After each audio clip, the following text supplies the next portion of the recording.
बीड जिल्ह्यामध्ये 4 नगर परिषदांची मतदान प्रक्रिया पार पडत आहे। यामध्ये बीड, थारूर, अंबाजोगाई, परळी या ठिकाणी 43 उमेदवार निवडणुकीच्या रिंगणामध्ये आहेत। 41,000 मतदार मतदानाचा हक्क बजावत आहेत। याचाच आढावा घेतला आहे आमचे प्रतिनिधी हरिदास सावरे यांनी। 4 नगर परिषदांची मतदान प्रक्रिया या ठिकाणी पार पडते। मी मतदान केंद्रावर आहे। या ठिकाणी दाखवू शकतो पोलिसांच्या वतीने तगडा बंदोबस्त या ठिकाणी ठेवण्यात आलेला आहे। मतदार या ठिकाणी मतदान करण्यासाठी रांगा या ठिकाणी पाहायला मिळतात। महिलांचा उत्स्फूर्त प्रतिसाद या ठिकाणी पाहायला मिळतोय। पुरुष देखील मोठ्या संख्येने या ठिकाणी आलेले आहेत। पोलिसांचा तगडा बंदोबस्तामध्ये ही मतदान प्रक्रिया पार पडते।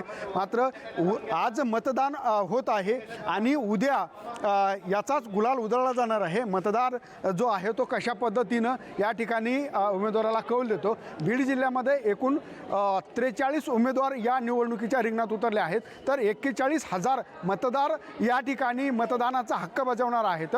त्यामुळे एकूणच कशा पद्धतीने हा गुलाल उधळला जातोय हे देखील पाहणं तितकंच महत्त्वाचं ठरणार आहे। आणि विशेष म्हणजे बीड जिल्ह्यामध्ये ही निवडणूक आहे ती अत्यंत चुरशीची निवडणूक या ठिकाणी पार पडते।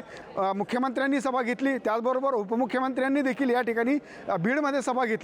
त्यामुळे ही काटेची टक्कर निवडणूक या ठिकाणी पाहायला मिळते। त्यामुळे एकूणच उद्याचा गुलाल हा कुणाचा असेल हे देखील पाहणं तितकंच महत्त्वाचं ठरणार आहे। हृदयेश तावरे, लोकशाही मराठी, बीड। क्रमांक 3 साठी राजस्थानी विद्यालय आणि MIDC कार्यालय या अशा 2 मतदान केंद्रावर मतदान प्रक्रिया शांततेत सुरू असून त्या ठिकाणी पुरेसा बंदोबस्त नेमण्यात आला आहे। कोणताही अनुचित प्रकार घडणार नाही याची दक्षता घेण्यात आली आहे।